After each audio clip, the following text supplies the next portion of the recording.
Hello all. ఈ video వచ్చేసి హైదరాబాద్ మా అమ్మ వాళ్ళ ఇంటికి వెళ్తున్నప్పుడు షూట్ చేసిన వీడియో మాట. అండ్ ఇంకా మేము చెన్నై నుంచి ఇక్కడ మన్నయ్య నేను బుజ్జమ్మ ఇంకా స్టార్ట్ అయ్యాం చెన్నై నుంచి. అండ్ పికప్ పాయింట్ వచ్చేసి మా ఇంటికి ఒక 30-40 మినిట్స్ డిస్టెన్స్లో ఉంటుంది అన్నమాట. అందుకే ఇంకా హేమత్ని కూడా డ్రాప్ చేయడానికి రావద్దని చెప్పేసాం. మేమే క్యాబ్లో వెళ్ళిపోయాం. అండ్ ఇంకా బస్ ఎక్కి ఇట్లా శాండ్విచ్ ఆర్డర్ పెట్టుకొని అది తినేసాం అన్నమాట. అండ్ బుజ్జమ్మ కూడా మంచిగానే తిన్నది. అది ఏదో ఒక స్నాక్స్ తింటూనే ఉంటుంది అనేసి నేను ఇంకా డిన్నర్ కూడా దానికి లైట్గానే పట్టుకున్నాను, ఎక్కువ హడావిడి ఏం చేయకుండా. అండ్ జర్నీలో కదా పిల్లల్ని ఎక్కువ ఫోర్స్ చేయలేము, వాళ్ళు ఎంత తింటే అంతే అన్నట్టు ఇంకా వాళ్ళు అడిగినవన్నీ ఇవ్వాల్సి వస్తుంది. అండ్ బుజ్జమ్మ కూడా అట్లా అన్ని స్నాక్స్ తిన్నది. ఇంకా 7:30-8 అయ్యింది. నేను దానికి డిన్నర్ కూడా తినిపించేశాను.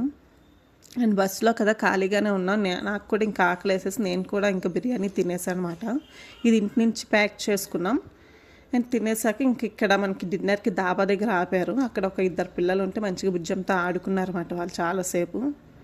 అండ్ తర్వాత ఇంక బస్సు ఎక్కేసి ఇంక బుజ్జమ్మని పడుకోబెట్టేసా. అండ్ బస్ కూడా చాలా స్లోగా తీశాడు. అండ్ మేము రీచ్ అయ్యేసరికి హైదరాబాద్కి 8:30 అట్లా అయ్యిందన్నమాట. అండ్ వెంటనే క్యాబ్ బుక్ చేసుకొని ఇంక ఇంటికి వెళ్ళిపోయాం. అంతే. వీడియో నచ్చితే please do like, share and subscribe to my